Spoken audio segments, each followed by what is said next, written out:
औज़ुबिल्लाहिमिनश्शैतानिर्रजीम बिस्मिल्लाहिर्रहमानिर्रहीम। मैं हूं मोहम्मद अली और आप देख रहे हैं प्रोग्राम खबर के साथ। जनाबे वाला, पाकिस्तान की अजीब सूरत हाल, बढ़ती हुई कीमतें और उसके बाद खान साहब का एक स्टेटमेंट आ जाता है कि जनाबे वाला अब तो इम्तिहान शुरू हुआ है, बल्कि असल इम्तिहान अब शुरू हुआ है। अब इसकी बात पर रोएं, हंसें, ढोल बजाएं या सोग मनाएं, समझ नहीं आता आगे आने वाले वक्तों में क्या मामला दिखाई दे रहे हैं, क्योंकि आज भी बिजली की कीमत में 2.5 रुपए का इजाफा देखने में आया है, जिसके बाद लोग शायद आगे कुछ दिनों के अंदर, ज्यादा नहीं कुछ दिनों के अंदर पत्थर के जमाने तक पहुंच जाएंगे, जिसके बाद लोग साइकिलों पर सफर किया करेंगे और कुछ अरसे बाद साइकिल की टायर ट्यूब के भी इतने पैसे उनको देने पड़ेंगे कि वो साइकिल से भी चले जाएंगे। ये सूरत हाल आगे आने वाले वक्तों में दिखाई दे रही है। जितने वुज़रा, जितने लोग ये बात कर रहे हैं कि पूरी दुनिया के अंदर महंगाई है, तो जनाबे वाला अकल के नाखून लें, कोई शर्म व खैरत का मुजाहरा करें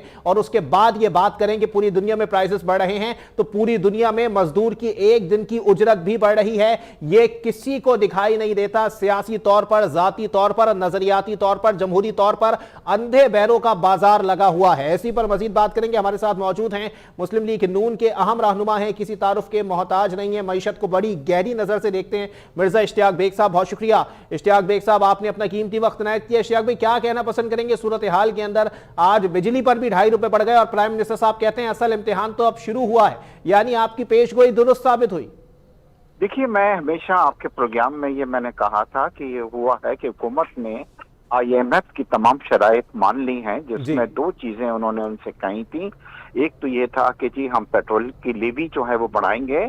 उनका डिमांड थी कि 600 बिलियन बढ़ाई जाए। अगर 600 बिलियन बढ़ाते तो हमें 30 से 35 रुपए बढ़ाना पड़ते। इन्होंने उससे कहा है कि जी उससे थोड़ा हम कम बढ़ाएंगे, और ये देख रहे हैं कि पेट्रोल में लगातार इजाफा इसके अंदर होता जा रहा है। सिमिलरली एक बार और इन्होंने उनसे कमिटमेंट कर ली है और एग्री हो गए हैं, यानी जस्ट द मैटर कि जिसके अंदर बिजली के प्राइसेस भी उनसे ये किए थे कि हम बढ़ा रहे हैं।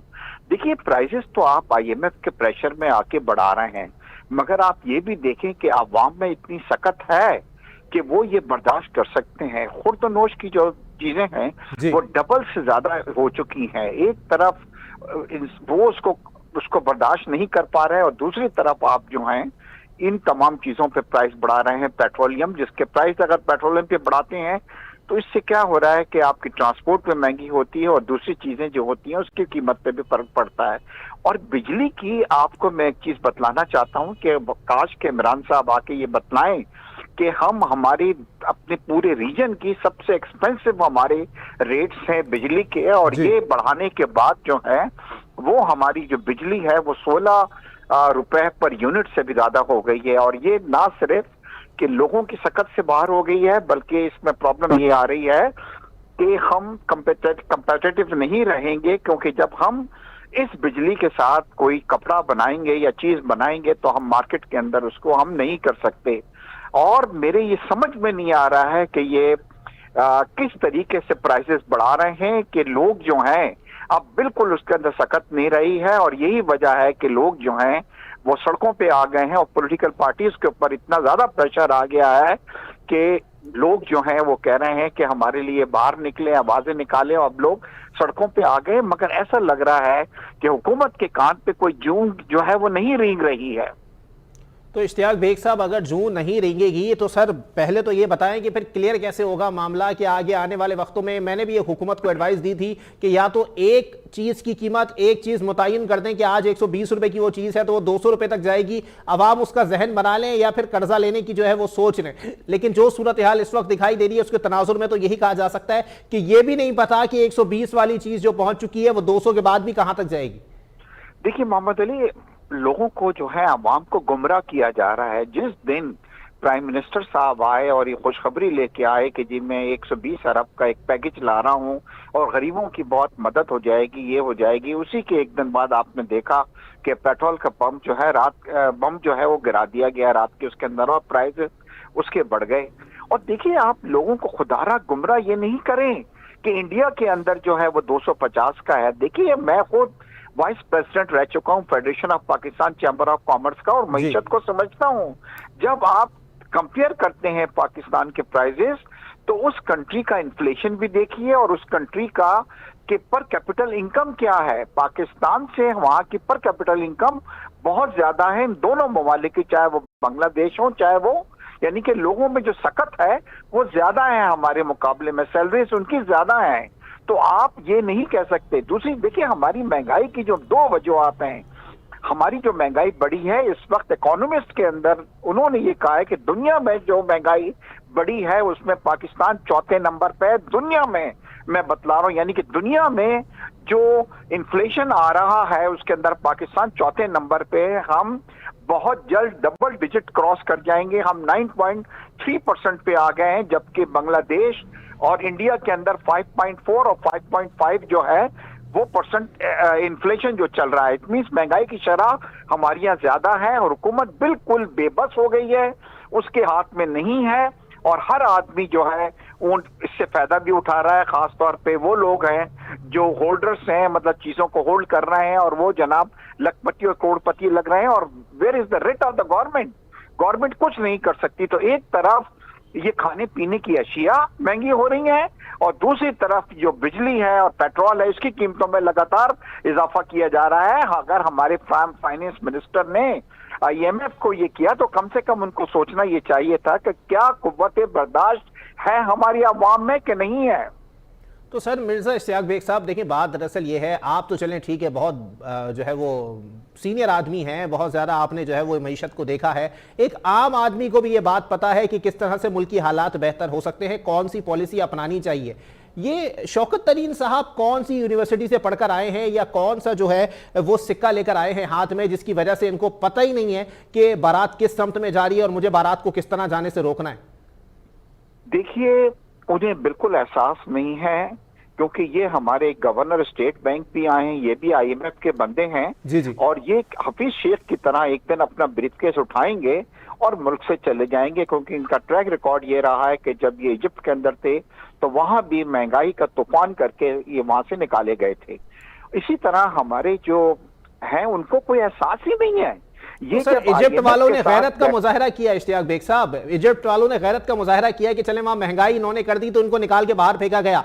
हमारे वाले जो है वो गैरत का मुजाहरा कब करेंगे सर, कि इतनी महंगाई होने के बावजूद भी सर पे बैठा रखा है? सर देखिए, हुकूमत ये रियलाइज नहीं कर रही है कि अब हालात इतने ज्यादा खराब हो गए हैं। अच्छा, हुकूमत के दिमाग में ये है और उनके वजीरों के दिमाग में ये है कि पाकिस्तान में कोई महंगाई नहीं है, लोगों की जो खुद कुव्वत खरीद जो है वो बढ़ गई है, और इस तरह की वो स्टेटमेंट दे रहे हैं, जबकि साफ नजर आ रहा है कि एक ऐसा आदमी जिसकी सैलरी 30 और 35 हजार है वो किस तरह पहले खाने पीने की चीजों में आप 1/3 जो थे वो खर्च करते थे। अगर आपके 2 बच्चों की फैमिली भी हुआ करती थी, अब 30-35 हजार में गुजारा नहीं हो रहा है, जिसमें उसको अपने इलेक्ट्रिसिटी के भी बिल देने हैं, ट्रांसपोर्ट का भी करना है, बिजली का भी देना है और खुर्दोनोश की चीजें भी खरीदनी है। तो अब ये है कि खुदकुशियों का सिलसिला शुरू हो चुका है। कुछ अरसे पहले किसी ने मुझे सोशल मीडिया पे भेजा था कि लाहौर में एक खानदान और उसके बच्चों ने जो खुदकुशी कर ली है, और गुमराह किया जा रहा है लगातार कि आपने घबराना नहीं है, इंशाल्लाह अच्छा वक्त आ रहा है। और इतने पैसे आ रहे हैं, आपने लिए हैं, सऊदीया ने आपकी मदद की है और आपने दूसरे मुल्कों से मदद ली है, इससे अवाम को क्या फायदा हुआ? और आप ये कह रहे हैं कि मईशत जो है वो बहुत अच्छी जा रही है। अगर मईशत अच्छी जा रही होती तो आज हमारी महंगाई नहीं बढ़ती, डॉलर फिर ऊपर जाना शुरू हो गया है। और ये भी इनकी कमिटमेंट है IMF के साथ कि हम डॉलर को भी 180-185 पे लेके जाएंगे। जब आपने 2017 में जब मियां नवाज शरीफ साहब को घर भेजा गया था, उस वक्त जो डॉलर जो था वो 110 रुपए का था, अब 172 के ऊपर आ गया है। 40% डी वैल्यू हुआ है। इसका मतलब है कि चाय, खुर्दनी तेल, पेट्रोल, दालें, जो भी चीजें हम बाहर से शुगर हम मंगा रहे हैं उसमें 40% तो ये इजाफा हो गया है।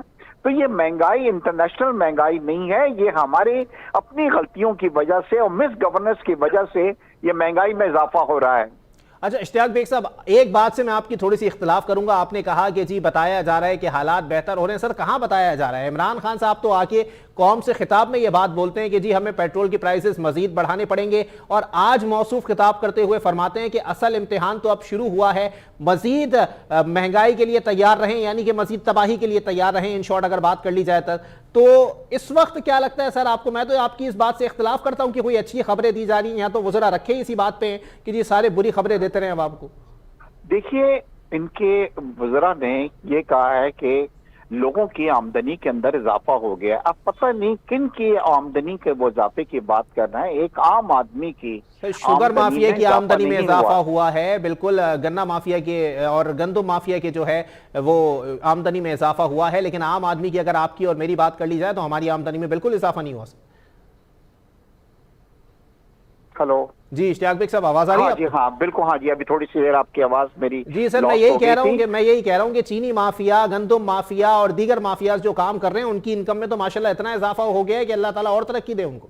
बिल्कुल आप सही कह रहे हैं कि देखिए, जो शुगर है माफिया, वो प्राइम मिनिस्टर साहब ये कहते हैं कि जी मैं करप्ट लोगों से हाथ मिलाना नहीं चाहता, अपोजिशन से हाथ मिलाना नहीं चाहता। आप देखिए, जब आपकी कैबिनेट के अंदर कितने लोग बैठे हुए हैं जो शुगर माफिया के लोग हैं।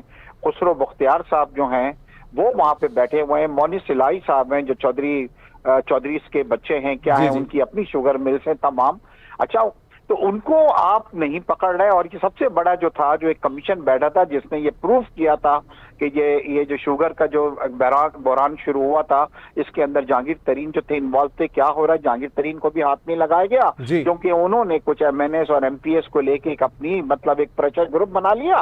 तो आप कह रहे हैं कि जी अपोजिशन से तो मैं हाथ नहीं मिलाऊंगा, वो चोर हैं। और जो चोर आपके साथ बैठे हुए हैं उनको आपने बिल्कुल खुला छोड़ दिया। यही वजह है कि जी जब प्राइम मिनिस्टर ये कहते हैं कि मैं किसी चीज का नोटिस लूंगा तो नोटिस के साथ ही उस चीज की प्राइस बढ़ जाती है। फिर आप ये भी नोटिस लेने का मतलब क्या है इश्तियाक बेग साहब? नोटिस लेने का मतलब क्या है? नोटिस लेना या कोई सिग्नल देने के मुतरादिफ है कि इस पर नोटिस हो रहा है, इसका मतलब है यहां पर इन्वेस्टमेंट करना शुरू कर दो? सर, जब वो क्या कहते हैं, जिस चीज में पढ़ते हैं, अब मैं आपको बतलाऊं कि उनके वजीर ये कहते थे कि हमारी बम्पर क्रॉप हुई है। किसकी? बीट की बम्पर क्रॉप हो गई। हम बड़े खुश हो गए जनाब, बीट की बम्पर क्रॉप हो गई। जब बम्पर क्रॉप होती है तो आप एक्सपोर्ट करते हैं, आप इंपोर्ट नहीं करते। फिर हमने देखा कि आपको हैरानगी होगी कि ये गन्ना माफिया जो है, इसने उस जमीन को इंक्रोच किया जहां पे कॉटन उगा करती थी। लास्ट ईयर पाकिस्तान ने $1 अरब की कॉटन को इंपोर्ट किया क्योंकि उस जमीन पे गन्ना उगाया गया। और गन्ना उगाने के बाद भी जो हमने कॉटन का नुकसान बर्दाश्त किया कि जहां 12 मिलियन बेल होती थी, हमें 7 बिलियन बेल मिली और हमने $1 अरब की कॉटन मंगाई। उसके बाद भी चीनी की शॉर्टेज हो रही है जी। तो ये चीजें, अच्छा मजे की चीज ये है कि जब नवाज शरीफ साहब की हुकूमत थी, इसी रकबे पे जो कास्ट होती थी उससे हम खुद कफील थे। देखिए, खाने के मामले में इन चीजों में हम, चाहे वो वीट हो चाहे शुगर हो, इनमें हम खुद कफील हुआ करते थे। और अब हम एक इंपोर्टर बन गए हैं। मतलब तो कहीं ना कहीं तो मिस गवर्नेंस है ना, कहीं पे कहीं जहां पे ये चीज जो है सही तौर पे मैनेज नहीं हो रही है। तो बेग साहब, मसले का हल क्या दिखाई देता है? सर आपको दोबारा वही बात पूछूंगा क्योंकि आप और मैं मसले का हल तलाश करने के लिए निकलते हैं, लेकिन मसला दरअसल यहीं पर आ जाता है कि एक मसले का हल ही निकलेगा। यहां पर मसाइल के अंबार लग चुके हैं और एक चीज के अंदर हम सस्ता करने के लिए या फिर उसको जो है वो हाई इन्फ्लेशन रेट से नीचे गिराने के लिए जो है वो इकदाम कर सकते हैं, कोई सिफारिशात दे सकते हैं। हर चीज पर तो कोई भी नहीं दे पाएगा। देखिए मोहम्मद अली साहब, सबसे पहली बात तो ये हो रहा है कि इंसान एडवाइस उसको देता है जो एडवाइस सुनने को तैयार हो जी। और आपको एक खुशखबरी मैं ये इस पे सुना दूं कि एंड यहाँ पे नहीं हो गया है। फर्दर पेट्रोल के प्राइस बढ़ेंगे कुछ अरसे बाद। एक आप और प्रोग्राम यहाँ पे कर रहे होंगे बिजली, क्योंकि इन्होंने अंडरटेकिंग दे दी है IMF को। और बिजली के प्राइस भी आप थोड़े दिनों बाद आप देखेंगे उसके अंदर भी इजाफा होगा। तो ये तो सिर्फ अवाम को गुमराह किया जा रहा है। थोड़े थोड़े दिनों बाद एक टीका लगाया जाता है, वो दर्द से बुलबुला उठते हैं, उसके बाद जब वो थोड़ा सा संभलते हैं तो एक और लगा दिया जाता है। क्योंकि इन्होंने अब IMF से कहा है कि हम जो आप 600 बिलियन का पेट्रोलियम लेवी मांग रहे थे, उसमें हम थोड़ी सी कमी के साथ कुछ करेंगे। तो अगर ये 400 भी उनको एग्री कर चुके हैं उनके। अच्छा, हमारे फाइनेंस मिनिस्टर साहब हमें बतला नहीं रहे हैं कि हमने क्या एग्री किया है, ताकि हमारी पता तो लगे हमें कि हमें अब और क्या क्या चीजें जो हैं हमें सरप्राइजेस मिलेगी, वो हमें बतला नहीं रहे। बोलते हैं जी सामने आ जाएगा, हम उनसे मुआहदा कर रहे हैं। अभी तक बातचीत चल रही है। अभी तक बातचीत चलने में आप देख लें कि क्या हमारी हालत हो गई। अच्छा, आप इंटरेस्ट रेट का बढ़ाने की बात हो रही है, वो जो गवर्नर साहब बैठे हुए हैं जो अमेरिका में जाके ये कह रहे थे कि जब पाक रुपीस डिवैल्यू होता है तो इसके अंदर बाहर से जो पैसे बेचते हैं उनका फायदा होता है। अगर आपकी सोच ये है तो फिर दुनिया ये कर ले ना कि अपनी वैल्यू को डिवैल्यू, मतलब कह लेते हैं अपनी करेंसी को जी। तो ये लोग जो हैं, मुझे ऐसा लगता है कि कोई मफादात लेके आए हैं, ये यहाँ से चले जाएंगे, मगर पाकिस्तान की मईशत जो है वो तबाही से जो है दो चार है। और इंडिया के अंदर महंगाई इतनी नहीं हुई, बांग्लादेश में इतनी महंगाई नहीं हुई। आज ही मैं एक चार्ट देख रहा था तमाम, और बिजली हमारी प्राइम मिनिस्टर साहब ने क्यों नहीं बताया कि हम हाईएस्ट हैं पूरे रीजन के अंदर बिजली के अंदर। गैस के प्राइसेस वो बढ़ रहे हैं, उसको वक्त पे आपने इंपोर्ट नहीं किया। अब इस बार एक और जो बहरान आने वाला है वो कुछ अरसे बाद, ना सिर्फ घर के अंदर चूल्हे नहीं जलेंगे, आपके गीजर नहीं चलेंगे, लोगों के पास गैस अवेलेबल नहीं होगी, इंडस्ट्री नहीं चलेगी, तो किस तरह आप अपनी एक्सपोर्ट को बढ़ा सकते हैं। बिल्कुल ऐसा ही है। बहुत शुक्रिया मिर्जा इश्तियाक बेग साहब, मुस्लिम लीग नून के अहम रहनुमा और माशी लिहाज से एक सीनियर एक्सपर्ट हमारे साथ मौजूद थे। मामला दरअसल यही है कि जो इकदामात किए जा रहे हैं, चलें इकदामात की बात कर लेते हैं, क्योंकि मौजूदा हालात के अंदर अगर थोड़े से इकदामात किए जाएं तो क्या पिद्दी और क्या पिद्दी का शोरबा, यही मिसाल पूरी तरह से फिट बैठती है इस तमाम तरह सूरत हाल के ऊपर। अगर आने वाले वक्तों के अंदर अगर सूरत हाल को कंट्रोल नहीं किया गया, इसी तरह प्राइजेस बढ़ाए गए, तो जैसा कि मिर्जा इश्तियाक बेग साहब भी फरमा रहे थे कि ऑपोजिशन जमातों पर भी काफ़ी हद तक प्रेशर आ चुका है, उनको दबाव में लिया जा रहा है, उनको बोला जा रहा है कि तुम हमारे हुकूक के लिए बात नहीं कर रहे हो। लेकिन आगे आने वाले वक्तों के अंदर सूरत हाल काफ़ी खतरनाक दिखाई दे रही है। अगर इन मामला को नहीं रोका गया, अगर IMF के सामने माजी की हुकूमतों की तरह स्टैंड नहीं लिया गया, तो मामला आगे काफ़ी हद तक खराब हो जाएंगे, बल्कि तशवीशनाक हो जाएंगे, तबाह हो जाएंगे। एक ब्रेक की तरफ जाएंगे, ब्रेक के बाद प्रोग्राम को यहीं से कंटिन्यू करेंगे।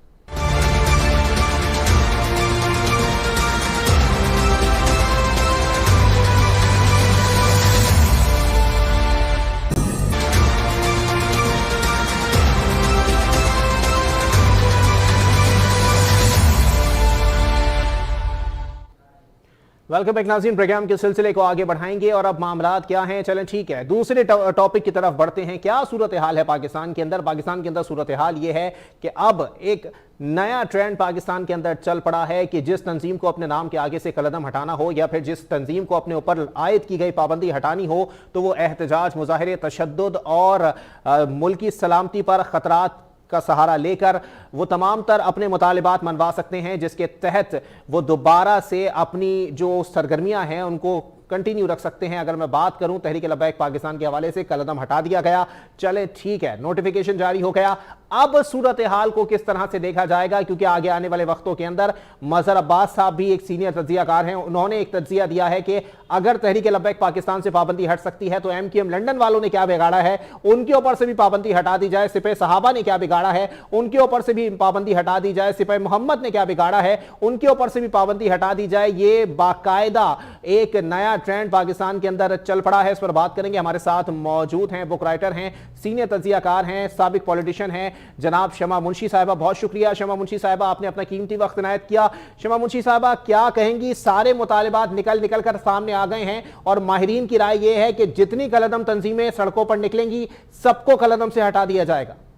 अस्सलाम वालेकुम, बहुत शुक्रिया मोहम्मद अली। आप बहुत हमेशा, सबसे पहले तो हैट्स ऑफ टू यू कि आप हमेशा बहुत बेहतरीन प्रोग्राम करते हैं और उन सेंसिटिव इश्यूज पे बात करते हैं जिनको ज़ेर बहस लाते हुए भी लोग घबराते हैं। बहरहाल आप कल जो ये सियासी डेवलपमेंट हुई है उस पे मैं सरासर जो ये इसका जिम्मेवार मैं जो है मौजूदा हुकूमत की नाअहली को करार दूंगी जी।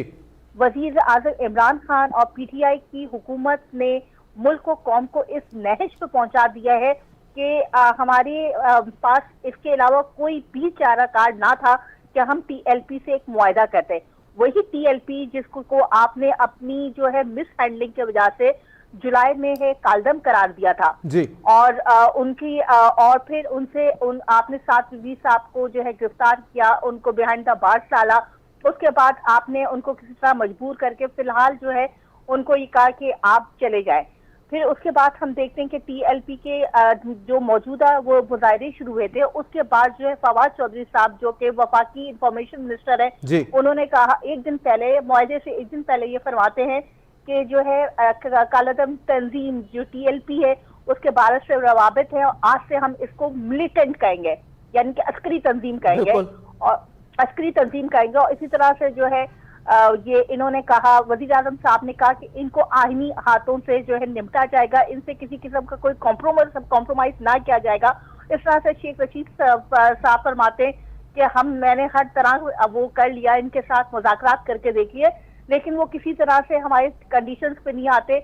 और ये बात तय है कि ये इंडियन पंडित ड्रॉ तंजीम से जो है इनको फंडिंग मिल रही है।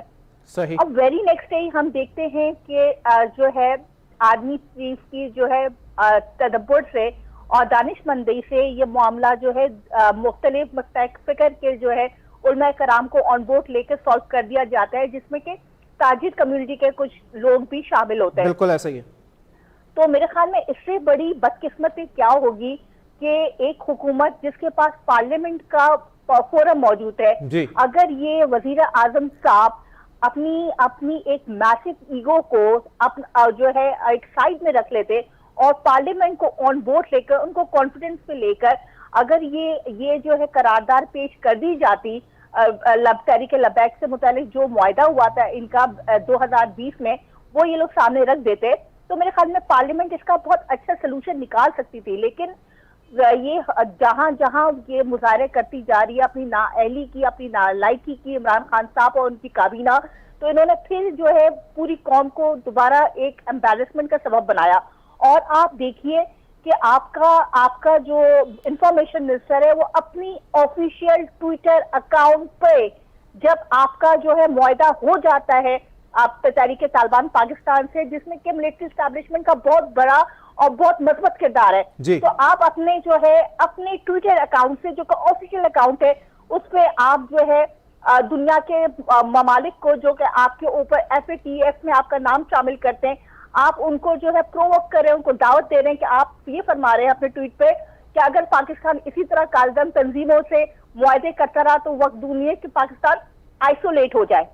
लेकिन शमा मुंशी साहब, आपको नहीं लगता कि जो तरीक़ेकार अपनाया गया तहरीक लब्बैक से जो है वो कालदम का लफ्ज़ हटा दिया गया, और अब मैंने ये ऑन रिकॉर्ड स्टेटमेंट सुना है औरंगज़ेब फारूकी साहब का, वो भी ये बात फरमा रहे हैं कि जी सिपह सहाबा से भी कलदम हटा दिया जाए, और इसी तरह की दूसरी तंजीमों के सरबराहान अंसारुल इस्लाम से भी कलदम का लफ्ज़ हटा दिया गया है, और दूसरी तंजीमों के सरबराहान भी बबांगे दहल ये मुतालिबा कर रहे हैं कि अगर उन्होंने कुछ नहीं किया तो भाई हमने भी कुछ नहीं किया, हमारे नाम से भी कलदम हटा दो। एक तंजीम का नाम मैं और लूंगा, MQM लंदन वाले भी अब मुतालिबा कर रहे हैं कि हमने भी किसी का कुछ नहीं बिगाड़ा, हमारे नाम से भी कलदम हटाओ और हमारे ऊपर से जो पाबंदी कराची में आयद की गई है वो भी खत्म की जाए। देखिए जी, मैं फिर यही कहूंगी, मैं जो है मोहम्मद अली आपसे बिल्कुल 100% बल्कि 1001% आपके साथ एग्री करती हूँ कि ये जो है जिस तरह से जिस उजलतबाजी में आप पहले एक तंजीम को कालादाम करार देते, लेकिन आप मुझे बताइए जब जुलाई 2021 में आपने इस तंजीम को कालादम करार दिया था तो किन बेसिस पे किया था? क्या ये तंजीम किसी दहशतगर्दी में मुलव्वस थी? क्या ये तंजीम किसी तखरीबी कार्रवाइयों में मुलव्वस थी? ऐसा तो नहीं था ना जी। ये तो इलेक्शन कंटेस्ट करके 2018 के इलेक्शन कंटेस्ट करके पार्लियामेंट में आई है। इट्स मीन कि उसकी कोई इस तरह की कोई तकरीबकारी में मैं थोड़ा सा आपको इसमें और ऐड कर चलूं कि जी NA 249 के इलेक्शन में कलदम होने के बाद कॉन्टेस्ट किया है इट्स मीन के जो है आपकी हुकूमत वक्त को इनसे कोई मसला नहीं, मसला सिर्फ और सिर्फ जो है तहरीक लबैक पाकिस्तान के इस मुतालबे से था कि इनके जो है आप जो है सफीरे जो है फ्रांस उनको जो है आप एक्सपेल आउट करें, जो कि पाकिस्तान में उनका सफीर मौजूद ही नहीं है। फिर उनसे कहा गया कि पाकिस्तान में जो है फ्रांस का जो है वो बंद कर दिया जाए। तो मेरे ख्याल में इसमें क्या मुजायका था अगर हुकूमत जो कि वो दावा करती है कि हम मदीना रियासत की वो बना रहे हैं, ममलिकत बना रहे हैं, रियासत बना रहे हैं, तो इमरान खान साहब का जो है being the representative for Medina रियासत उनको बात करनी चाहिए थी। आपको जो है तमाम बैनुल अक़वामी जो है सतह इस मामले को उठाना चाहिए था कि अगर आप किसी ने खुदा ना खास्ता नामूस रिसालत पे कोई भी गुस्ताखी की तो हम इस मैटर को जो इंटरनेशनल कोर्ट ऑफ जस्टिस में लेकर जाएंगे। मोहम्मद अली, अगर आप देखा जाए तो मुझे इस चीज पे कोई वो जो है शनाख्त न वो कोई मुझे मैं I got no qualm in admitting के ये जो है इसकी कोई ऐसी कोई डिमांड्स नहीं थी जिसमें कि हम इनको कालादम करा देते। ये सरासर हुकूमत की नाअहली थी, बदबख्ती थी और इनकी नालायकी थी कि इन्होंने जो है इस तंजीम को बिला वजह कालादम किया। कोई हुकूमत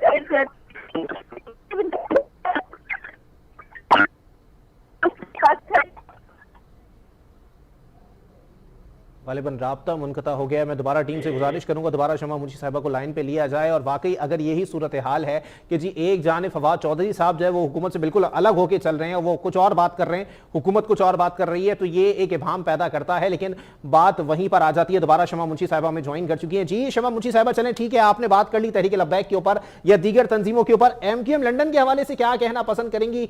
क्या लगता है जो मामला दिखाई दे रहे हैं उसके तनाजुर में क्या वाकई पाबंदी हट सकती है?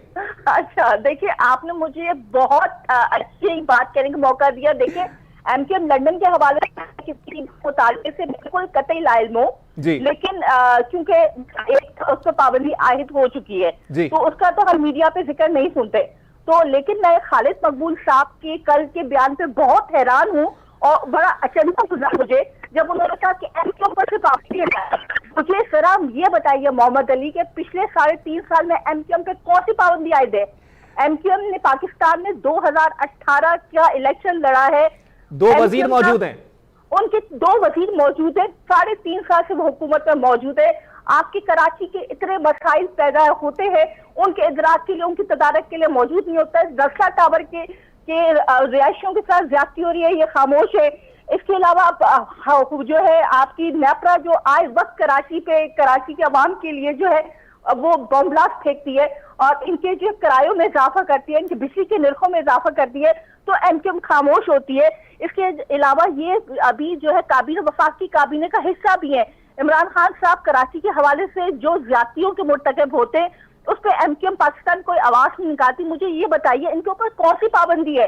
ये तो शमा मुंशी साहबा, बबांगे दहल ये बात भी की जा सकती है, खालिद मकबूल सिद्दीकी साहब आपको अपने आप को जो है वो कौन सी MQM का कन्वीनियर समझते हैं? ये बात अभी भी इबाम का शिकार हो गई है। देखें, ये मैं आपसे कहना चाहती हूँ, ये चाह रहे हैं कि इनको जो है 9-0 हवाले किया जाए। अच्छा। इनके पास ये सारी चीजें, ये सारे प्रोटोकॉल एंजॉय करें, सब कुछ करें। आप ये 9-0 तो किसी और के बाप की मलकियत है, वो इनके हवाले क्यों नहीं की जाए? या तो फिर ये सरे आम इस बात को एडमिट करें कि हम अल्ताफ हुसैन के ऊपर से पाबंदी खत्म करना चाहते हैं। ये बात ये कहें, इनमें हिम्मत क्यों नहीं है? तो शमा मुंशी साहब, आपको लगता है पसे पर्दा ऐसे कोई मुतालिबात चल रहे हैं मौजूदा MQM के जो कि कराची में काम कर रही है? देखिए, मुझे इस चीज में कोई दो राय नहीं है कि जो MQM पाकिस्तान अभी मौजूद है वो आपको पता है वो हाईजैक्ट है। अच्छा। ये हाईजैक्ट MQM है, जो इसका नाम छीना गया, उससे इसका इंतखाबी निशान छीना गया है और बहुत सारे लोग ऐसे मौजूद हैं जो अभी भी MQM के लिए ही काम कर रहे हैं। अच्छा। यानी कि जो पुरानी वाली MQM थी, किसके हाथों हाईजैक है? वही उन्हीं के हाथों हाईजैक तो नहीं है जो स्पंज की चप्पल में आए थे, आज माशाल्लाह 2 डबल केबिन गाड़ियों के प्रोटोकॉल में घूमते हैं। बिल्कुल, देखिए वो लोग जो टूटी हुई चप्पलों में आए थे और 2 डबल की चप्पलें होती थी उनकी और बदबूदार कपड़े होते थे, आज वो जो है हाई रूफ में मतलब सॉरी कि वो आपके पास डबल केबिन पे घूम रहे और मुकम्मल प्रोटोकॉल के साथ हैं। और आपको भी पता है, मुझे भी पता है कि कराची में कोई बिल्डर अपनी अपनी इमारत जो है तामीर नहीं कर सकता जब तक एक ह्यूज हिस्सा जो है KBC को KDA के अलावा KBC के अलावा जो है MQM पाकिस्तान को ना दे, यानी आमिर खान साहब को ना दे या राब्ता कमेटी को ना दे। मतलब अभी भी शमा मुंशी साहिबा, मतलब इन हालात में भी भत्ते चल रहे हैं, बराबर चल रहे हैं? जी, ये भत्ते ही है, क्योंकि कराची में कोई बिल्डिंग अभी भी नहीं खड़ी हो सकती जब तक के बाकायदा जो है राब्ता कमेटी से जो है वो ना लिया जाए, अप्रूवल ना ली जाए। हाँ, आप इसमें शराकतदार मजीद भी शामिल हो गए जिसमें कि PTI सरफहरिस्त है। चले ठीक है।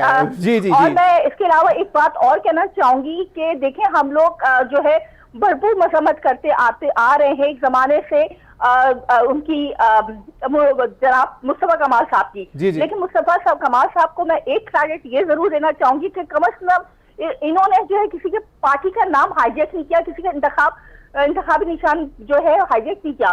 MQM पाकिस्तान के मौजूदा लीडरान को मेरा मशवरा है कि वो लोग एक अपनी नई जमात रजिस्टर करवाएं। अच्छा। और उसका इंतखाबी निशान अलॉट कराएं अपने लिए और इसको छोड़ें, फिर दूध का दूध पानी का पानी हो जाएगा। फिर इनके कोई मुतालबात ये लोग पेश करते हैं तो कोई वो जवाब भी बनेगा, क्योंकि वो लोग जिनको कोई गर्ज नहीं है कराची के अवाम से, ये सिर्फ एक नारा बुलंद करते हैं, वो बरसाती मेंढक है जो पूरे 5 साल छुपे रहते हैं और जब इलेक्शन करीब आते हैं तो ये महाजिर सूबों का नारा लगाते हैं, बाहर निकल आते हैं, या फिर ये कहते हैं कि मुआजिर अवाम के साथ ज्यादती हो रही है, वो किसी इनके साथ जो है वो तासुब खेला जा रहा है। भाई किसी के साथ तासुब नहीं खेला जा रहा है, अगर तासुब हो रहा है तो पाकिस्तान की तमाम अवाम के साथ खेला जा रहा है, तमाम सूबों के साथ खेला जा रहा है, क्योंकि आप लोग नाअहल है।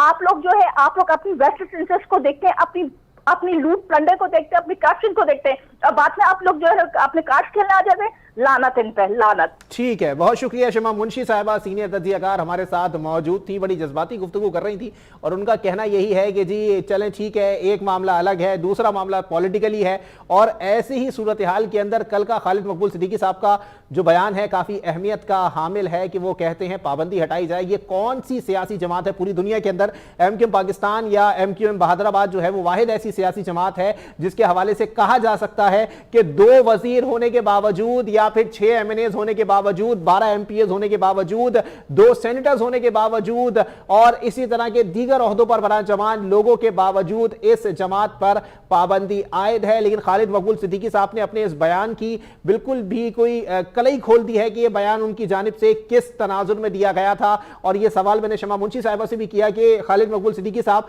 अपने आप को कौन सी MQM का कन्वीनियर समझते हैं, यह अब तक उन्होंने वाजे नहीं किया है। तीसरे टॉपिक की तरफ बढ़ेंगे जनाबे वाला। आज मैं आपको बताऊं कि एक जानिब जहां पर सहाफियों के ऊपर ड्रग माफिया, लैंड माफिया और ऐसे ही दीगर माफिया जो हैं वो अपने रास्ते से हटाने के लिए कंट्रोल संभाले हुए हैं, जहां पर सहाफियों को कत्ल कर देना, सहाफियों को मार देना जो है वो बहुत आसान तस्वुर किया जाता है और उस पर कोई कार्रवाई अमल में नहीं लाई जाती। उसी के तनाजुर में आज कौमी असेंबली से एक बिल पास हुआ है जिसमें सहाफियों के तहफ्फुज़ के हवाले से बात की गई है। लेकिन मैं आपको एक बात फिर बताता चलूं कि जी माजी में भी ऐसे मुतअद्दिद बिल्स पास हुए, लेकिन इसके बावजूद भी उन बिल्स पर अमल दरामद नहीं हो सका। इन बिल्स की रोशनी में कोई कानून साजी नहीं हो सकी। आया बिल पेश करके उसको इंप्लीमेंट करना कितना मुश्किल काम है, इस पर बात करेंगे। हमारे साथ मौजूद हैं सीनियर सहाफी हैं सादिक रिजवी साहब। बहुत शुक्रिया सादिक भाई, आपने अपना कीमती वक्त इनायत किया।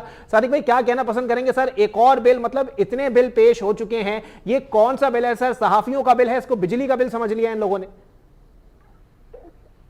बहुत बहुत शुक्रिया अली अपने प्रोग्राम में बुलाने के लिए। बिल्कुल सही तुमने डिफाइन किया है सिचुएशन को कि जो बिल के साथ, जो सहाफियों के बिल के साथ जो पिछले 2 सालों में जो सलूक किया गया है जी, जिन जिन जगहों से उसको गुजारा गया है, जिस जिस तरीके से उसकी तशहीर, जहां जहां जरूरत पड़ी वहां तशहीर की गई, जहां जहां से जरूरत ना थी उसको माइनस कर दिया गया, ये सारी सूरत हाल को देखकर एक बात का तो अंदाजा लगाया जा सकता है कि ये काफी हद तक कुछ लोगों ने अपने पर्सनल यूज के लिए गेन करने के लिए, अपनी पॉपुलैरिटी को गेन करने के लिए इस्तेमाल किए जी। सहाफियों के राइट्स की बात है कि उनकी जान माल की हिफाजत, ये बात बिल्कुल ठीक है। ये तो मेरे ख्याल से पाकिस्तान के आईन ऐसा नहीं हो सकता कि सहाफियों के राइट के लिए ये चीजें मौजूद ना हो। मतलब सहाफी अपनी सोर्स कभी भी डिस्क्लोज नहीं करती। पूरी दुनिया में एक नॉर्मल सी बात है, जब भी कोई सहाफत की तालीम लेता है उसको पहले हफ्ते ये बात पता चल जाती है कि हमारी सोर्स जो है वो हम डिस्क्लोज ना भी करें तो कोई प्रॉब्लम की बात नहीं है। ये तो इस बिल में ये चीज भी मौजूद है। अल्लाह बेहतर करे, अल्लाह खैर करे। जब आज पार्लियामेंट ने इसको अप्रूव कर ही दिया तो अच्छी बात है। लेकिन सादिक रिजवी साहब के कल की बात होती है कि जी चलें ठीक है, आज बिल पेश हो गया। कल मालाखंड की एक रिपोर्ट में आपको बता दूं, एक सहाफी को स्मगलर्स ने कत्ल कर दिया क्योंकि वो उनके खिलाफ खबरें छाप रहा था। मतलब कौन से तहफ्फुज़ की बातें की जा रही हैं सर? सहाफियों की तादाद भी इतनी ज्यादा है कि हर सहाफी के साथ एक पुलिस वाला असलहे से लेस रखना पड़ेगा इनको? मेरे ख्याल से तो अभी जितने भी पाकिस्तान में ऑलरेडी अभी लॉ एंड ऑर्डर की सिचुएशन जो देखते हैं, किसी भी कानून पे जो मौजूदा जो कानून है, चाहे वो क्राइम्स के हों, चाहे वो बैंकिंग कोर्ट्स के हों, जितने भी क्राइम्स हैं, जिस रिलेटेड सेक्टर्स के क्राइम्स हैं, उन पे जब प्रॉपर अमल दरामद नहीं हो रहा, सिस्टम बैठा हुआ एक नया बिल पेश करके एक नया मंजन भेज दिया। और लाजमी बात है कि सहाफियों की जो भी कंप्लेंट्स हैं वो एक कमीशन के थ्रू जब देखी जाएंगी। इसमें ये जरूर कह सकते हैं कि 19-20 का फर्क हो, शायद जो काम 4 साल में पूरा हो सकता है 3 साल में हो जाए। लेकिन ओवरऑल जब आपके जुडिशियल सिस्टम में जब प्रॉब्लम है, जब सुस्ती है जी, तो लाजमी बात है एक बिल से हम क्या तवक्को रख सकते हैं। अब जैसे तुमने बताया कि स्मगलर्स के हाथों सहाफी कत्ल हुआ जी, तो लाजमी बात है उसकी फैमिली को जो प्रोसेस होगा, लीगल प्रोसेस, जो लीगल प्रोसीजर होगा, उसमें कुछ हद तक आसानियां मैसर आ सकती हैं इस बिल की वजह से। लेकिन अब इसमें ये भी तयन करना कि कौन सहाफी है कौन नहीं है, यूनियन में किसी का कोई मेंबरशिप है या नहीं है। अब आपको तो सर यूनियन भी तो एक नहीं है ना सादिक भाई, इस पे भी तो बात करें ना, यूनियन भी तो एक नहीं है। कौन सी यूनियन का जो कार्ड है वो हुकूमत एक्सेप्ट करेगी और कौन सी यूनियन का नहीं, ये तो वक्त पड़ने पर ही पता लगेगा। ये आपको खुद भी आइडिया ली कि यूनियन में किस तरीके से मेंबरशिप मिलती है, कितनी आपको पापड़ बेलने पड़ते हैं और किस हद तक आपको मतलब साफ ही होते हुए माशाल्लाह से आपकी अपनी मतलब कई सालों से आप साफत में हैं और आपको अपना भी स्टैंडिंग मालूम होगी कि प्रेस क्लब की मेंबरशिप लेने के लिए बहुत सारी जगहों पे इतनी मुश्किलात हैं और इतनी प्रॉब्लम्स हैं या इतने रोड़े हैं कि लोग तंग आकर जाते ही नहीं है, अप्लाई ही नहीं करते। तो ये पहली चीज तो ये कि जो जेन्युइन और प्रॉपर चैनल के थ्रू सहाफत को और सहाफियों को पहले तो मेंबरशिप देनी चाहिए, क्योंकि यूनियन और प्रेस क्लब्स तो पाकिस्तान में सदियों से मौजूद है। बिल्कुल, पाकिस्तान जब से बना है उसके बाद से ये मौजूद है चीजें। तो जब उनकी का नहीं है, जब उनकी कवानीन में ही जब यूनिटी नहीं है, तो लाजमी बात है कि पहले तो सहाफी को अपने आप को सहाफी साबित करने में बड़ी मुश्किलात आ सकती हैं। उसके बाद जब वो आगे बढ़ता है तो पाकिस्तान का ओवरऑल जब कानून का निज़ाम ही खोखला है और उसमें जो है वो देरी ज्यादा होती है चीजों में, तो ये भी मेरे हिसाब से तो एक कुछ टाइम के लिए चुप करा दे मेरी नजर में। तो सादिक रिजवी साहब गालिबन राब्ता मुनक़ता हो गया है, लाइन में काफ़ी डिस्टॉर्शन आ रही है। मैं टीम से दोबारा गुजारिश करूंगा सादिक रिजवी साहब को लाइन पे लें, कुछ तशनगी रह गई है, कुछ सवालात रह गए हैं, उनका भी जवाब लिया जाएगा, लेकिन यहाँ पर मामलात यही हैं। सादिक रिजवी साहब एक बार फिर हमें ज्वाइन कर चुके हैं। जी सादिक भाई, सर ये भी बताइएगा ना सर, कमीशन बना दिया जाएगा या फिर चले ठीक है इस बिल की कोई कानूनी हैसियत भी दे दी जाएगी, इंप्लीमेंट किस तरह किया जाएगा, कोई आपको तरीकेकार दिखाई देता है या फिर प्रेस क्लब का कोई मेंबर इस पर कोई तरीकेकार मुरतब करके दे सकता है? इम्प्लीमेंटेशन वैसे ही होना है भी जैसे बाकी कमीशन बाकी केसेस के इम्प्लीमेंट करते हैं वो आपके सामने। मैं कह रहा हूँ मैं फिर आपको बात दोहराता हूँ कि वही पाकिस्तान में जुडिशियल सिस्टम की जो हालत है उसी सिस्टम में रहते हुए ही कमीशन बनेगा और सिस्टम में रहते हुए ही सारे मामला निपटाए जाएंगे। कोई आसमान से तो चीज उतरने वाली है नहीं कि सहाफियों के लिए एक बिल मंजूर हो गया और एक कमीशन बन गया और फिर केसेस जो है वो 2 से 3 हफ्ते में निपटा दिए गए, ऐसा कुछ भी नहीं होने वाला। लाजमी बात है, मैं यही बात कर रहा था कि पहले तो सहाफियों को अपने आप को सहाफी साबित करने में काफी टाइम निकल सकता है कि मैं सहाफी हूँ। और ये चीज एक मीडिया प्रोफेशनल का भी एक लफ्ज उन्होंने इस्तेमाल किया है, जर्नलिस्ट एंड मीडिया प्रोफेशनल। अच्छा, अब ये मीडिया प्रोफेशनल जो है इसमें पॉसिबिलिटी है कि नॉन लीनियर एडिटर्स हों और इस किस्म के जो सपोर्टिंग स्टाफ साथ में होते हैं जी जी, वो भी शामिल है। लेकिन वही बात कि उनको यूनियन से लेटर लेना, यूनियन को लेटर देना, आपको पता है कि यूनियन पाकिस्तान में सहाफियों की किस तरीके से 22 के साथ काम करती है, अपने साथ रहने वालों और सिर्फ अपने हम मिजाज लोगों की मेंबरशिप करती है। और कई जानने वाले हमारे ऐसे हैं जो सालों से सहाफत में मीडिया में काम कर रहे हैं लेकिन मेंबर्स नहीं है। तो ये एक बहुत बड़ा ड्रॉबैक है इस चीज का कि हर्डल्स अभी भी नजर आ रहे हैं। ऐसा नहीं है कि ये सिर्फ बिल पार्लियामेंट में पेश हो गया हो तो सहाफियों के लिए आसानियां पैदा हो गई। इस बिल में ऐसा मुझे नहीं लगता कि ऐसी कोई आसानी होगी। और इम्प्लीमेंटेशन का जो तुमने सवाल पूछा है उसका जवाब है कि इम्प्लीमेंटेशन जब पाकिस्तान में दीगर कमीशन और दीगर कवानीन का पॉजिटिव नहीं है तो लाजमी बात है इससे भी बहुत बड़ी और कोई बहुत पॉजिटिव उम्मीद लगा लेना फिलहाल कबल अज़ वक्त है। सही, देखते हैं 1-2 केसेस जाते हैं, उनका रिजल्ट देखते हैं क्या आता है और किस तरीके से ये लोग डील करते हैं। ठीक है, बहुत शुक्रिया सादिक रिजवी साहब, सीनियर सहाफ़ी हमारे साथ मौजूद थे। और मामलात यही हैं कि 1-2 केसेस जब तक जाएंगे नहीं और उन केसेस के ऊपर कोई कार्रवाई अमल में नहीं लाई जाएगी तब तक किसी भी नतीजे पर पहुंचना कबल वक्त करार दे दिया जाएगा। मामलात आगे आने वाले वक्तों में यही होंगे कि सहाफ़ियों के अगर मामलात हों तो मकामी सहाफ़ियों को तो बिल्कुल इस तरह मरवा दिया जाता है, रास्ते से हटा दिया जाता है कि उसके बाद वो बेचारे उनके घर वाले रुल जाते हैं, लेकिन इस पर कोई कार्रवाई नहीं होती। और सबसे बड़ा अलमिया यह है कि कोई यूनियन, कोई प्रेस क्लब उस पर आवाज़ नहीं उठाता। इसी के साथ अपने मेजबान मोहम्मद अली को दीजिए इजाजत। सेहत ने साथ दिया और जिंदगी ने वफा की, तो फिर मुलाकात होगी। अल्लाह हाफिज।